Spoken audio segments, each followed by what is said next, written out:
दिल्ली किसकी लुगाई या दिल्ली का बाप कौन, दिल्ली बाप के हवाले रहेगी या सौतेले बाप के हवाले, ये विवाद दिल्ली के लिए कोई नया नहीं है।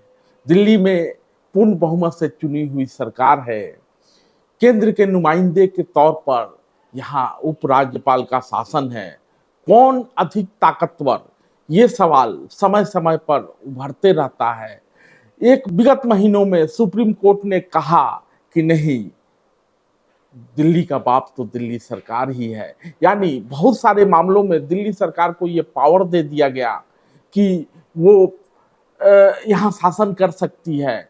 ये बात केंद्र को नागवार गुजरती है और एक अध्यादेश लाया जाता है और जो अधिकार उपराज्यपाल से छीने गए थे वो अधिकार पुनः उपराज्यपाल को दे दिया जाता है। लेकिन उसी अध्यादेश के सवाल पर अपने केजू भाई दोहरी लड़ाई लड़ रहे हैं। एक तरफ राज्य दर राज्य घूम घूम कर विपक्षी दलों का समर्थन मांग रहे हैं। कहीं से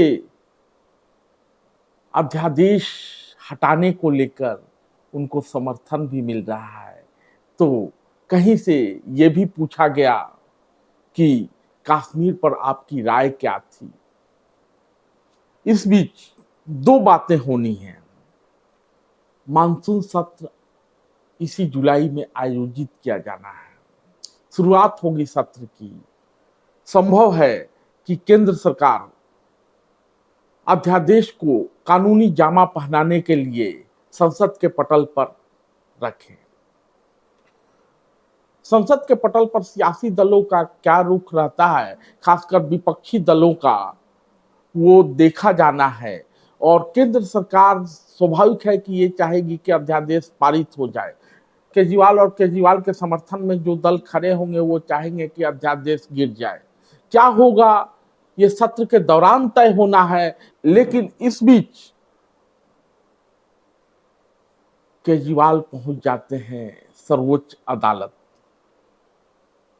सर्वोच्च अदालत में अध्यादेश पर रोक लगाने की गुजारिश करते हैं। सर्वोच्च अदालत कहता है कि बिना दूसरे पक्ष को सुने अंतरिम रोक नहीं लगाया जा सकता। यही न्याय का तकाजा भी है।